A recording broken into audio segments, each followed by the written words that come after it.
बिस्मिल्लाहिर्रहमानिर्रहीम। बोलते कालम के साथ मैं आमिर रज़ा खान। और कल एक दोस्त जो थे वो बड़े सहमे हुए अंदाज में उन्होंने कहा कि भारत ने अपनी तमाम एटमी तनसीबात की जो है तफसील पाकिस्तान को फराहम कर दी है और तमाम मालूमात जो है पाकिस्तान को दे दी है। उनका ये भी कहना था कि ये क्यों बताया जा रहा है एटमी तनसीबात के बारे में और ये क्यों तबादला किया जा रहा है, ये बड़ी खौफनाक उसके ख्याल से ये था। और इसमें कितने वार हेड हैं उसके ख्याल में इसमें वार हेड्स भी शामिल थे, इसमें मिसाइल सिस्टम भी शामिल होंगे और आने वाले दिनों की जो टेक्नोलॉजीज़ हैं शायद वो भी मालूमात की शेयरिंग की जा रही है। गो के ये सारी बात जो थी गलत थी। जी हाँ, शेयरिंग की जाती है और एटमी तनसीबात यानी न्यूक्लियर जो तनसीबात हैं उन्हीं की शेयरिंग की जाती है। लेकिन ये कहना कि ये वो मालूमात हैं जो कि आपको आपके एटमी हथियारों के बारे में है या भारत के एटमी हथियारों के बारे में है, बिल्कुल गलत है। ये देखें, ये एक माहदा हुआ था 1988 में। इस माहदे का जो नाम था agreement of the prohibition of attack against nuclear installation and facilities, यानी दोनों मुल्कों के मबैन एक ऐसा माहदा जिसमें दोनों तरफ से जो एटमी तनसीबात हैं उस पर हमला ना करने की गारंटी दी जाती है। ये बड़ा ज़रूरी भी होता है जब आपके हमसाए में ही एटमी मुल्क मौजूद हो, दोनों एटमी मुल्क हैं भारत और पाकिस्तान, तो गलती से भी किसी ऐसी तनसीब को उड़ा दिया जाए या उसको हादसाती तौर पे ही कह लें, उसको नुकसान पहुँचे तो उसका नुकसान दोनों तरफ हो सकता है। यानी एक तो एटमी जंग का आगाज़ हो सकता है, फिर वो जो ताबकारी है वो अगर फैलेगी तो आपको पता है कि इसका वो नो लिमिट है। वो ताबकारी भी जब फैलती है तो उसके लिए सरहद तो नहीं ना होती, उसके लिए तो वो ऐसे फैले जैसे दोनों तरफ के लोग मुतासिर हो सकते हैं। तो इसके लिए पहले से बताया जाता है 1991 जनवरी 1991 से इस पर इम्प्लीमेंटेशन शुरू हुई जो तहाल जारी है। कल 1 जनवरी को जो वजारत ख़ारजा की मीडिया कॉन्फ्रेंस थी उसमें भी इसका जिक्र आया। तो उसके बाद से मेरे दोस्त ने आकर मुझे कहा शाम में कि ये तो बड़ी परेशान कुन बात है कि क्यों हमने ये एटमी जो है मालूमात जो हैं भारत से ली या भारत ने हमें क्यों दी। और उन्होंने कहा ये बहुत बड़ी ख़बर है। देखिए, पहली बात तो ये है कि ये तनसीबात के हवाले से मालूमात है जहाँ पर आपके न्यूक्लियर पावर्ड बिजली घर हैं, आपने उनका बताना होता है। जहाँ पर आप यूरेनियम अफसरदगी का काम करते हैं, आपने उन तनसीबात का बताना होता है ताकि उन पर हमला ना किया जाए। तो भारत ने बैन ही इसी मकसद के लिए ये मालूमात पाकिस्तान को फ़राहम की और इसकी ये हर साल की एक एक्सरसाइज है। यानी इसमें अगर कोई तब्दीली आती है तो उसमें उसका भी पता चल जाता है कि आपने कोई नया एटमी रिएक्टर यानी बिजली पैदा करने वाला, चाहे बिजली घर ही हो, एटमी बिजली घर तो नहीं बनाया है या इस पर काम तो नहीं कर रहे हैं आपने।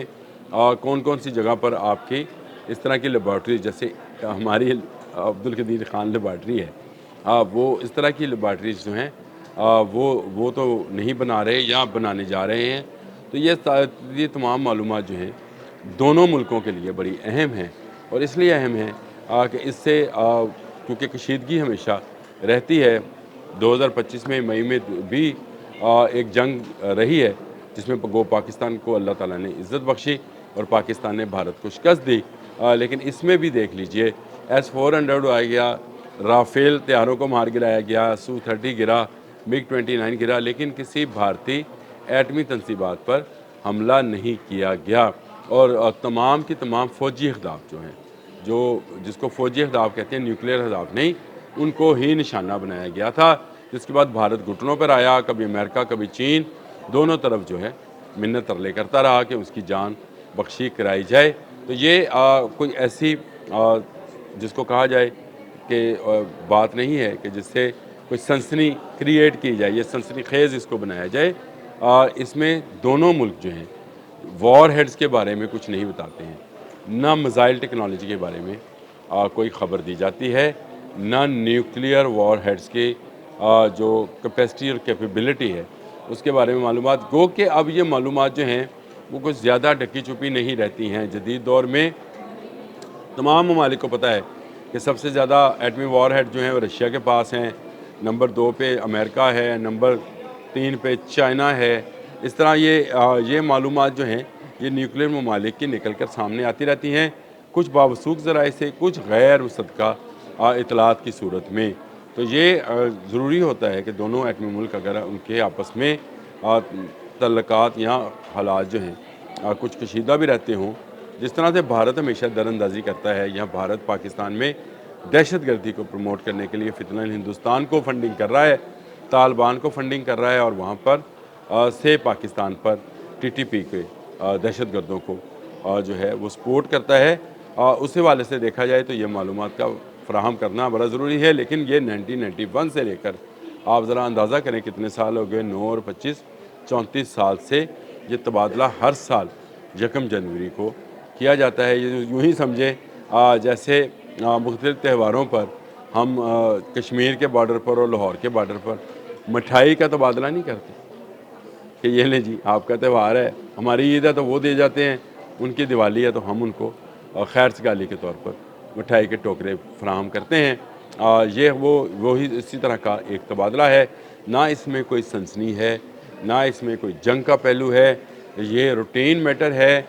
लेकिन कल जब ये सामने आया तो आपको पता है कि इस वक्त लोगों के जहनों में हर वक्त सोशल मीडिया की सनसनीखेज़ी जो है वो छाई रहती है। तो मैंने कहा ये एक वजाहत ज़रूरी है कि ये कर दिया जाए कि ये सब कुछ एक मुआहदे के तहत होता है, और अगर मुआहदे के तहत होता है तो फिर उसमें कोई फ़िक्र की, कोई परेशानी की बात नहीं है। ना वॉर हेड्स के मुतल्लिक भारत हमें बताता है, ना हम उनको बताते हैं। हाँ, ये बात याद रखिएगा कि पाकिस्तान के पास वो तमाम गैजेट्स मौजूद हैं कि भारत में होने वाली हर फ़ौजी नकलो हमल और हर न्यूक्लियर नकलो हमल की मालूमात और डाटा जो है वो पाकिस्तान के पास महफूज होता जा रहा है। ऐसे ही हमने मई में मारा नहीं था इनको, और हमें पता था कि कौन सी बैटरी से कौन सा मिसाइल जो है उसको फायर किया जाना है और कौन सा फायर हुआ और उसकी रेंज क्या है और उसका हदफ क्या है। इसलिए हमने भटका कर उसको अफ़गानिस्तान की तरफ जो है फेंक दिया था।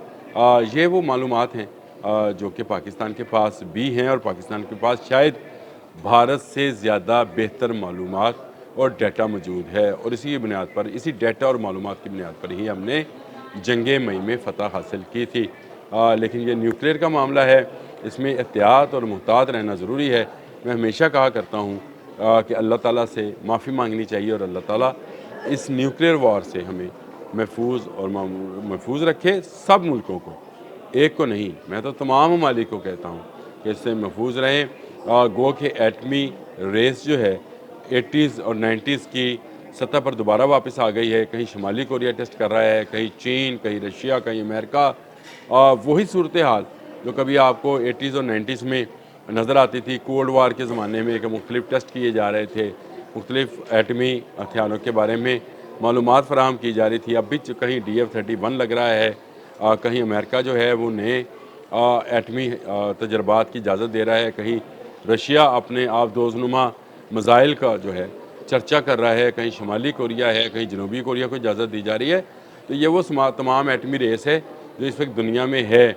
ऐसी सूरत में अगर भारत और पाकिस्तान, यानी भारत अगर मालूमात फ़राहम कर भी रहा है तो ये उसकी सिक्योरिटी और सेफ्टी के लिए है, उसकी और उसके लोगों की सिक्योरिटी और सेफ्टी के लिए है, ताकि पाकिस्तान जो है उससे उसको डर रहता है इस मालूमात के तबादले से कम न्यूक्लियर तनसीबात जो हैं उनको निशाना नहीं बनाया जाएगा, और नहीं बनाना चाहिए भी, क्योंकि ये दुनिया अब किसी न्यूक्लियर वार की मुतहम्मल नहीं हो सकती। अच्छी बात थी, मैंने कहा लोगों के लिए ये कोई सनसनी खेज़ी का मामला नहीं था, ये प्रोटेक्शन का मामला है, तो इसको ज़रूर डिस्कस किया जाना चाहिए था। वो मैंने कर दिया। अब तक के लिए इतना ही। अल्लाह हाफ़िज़।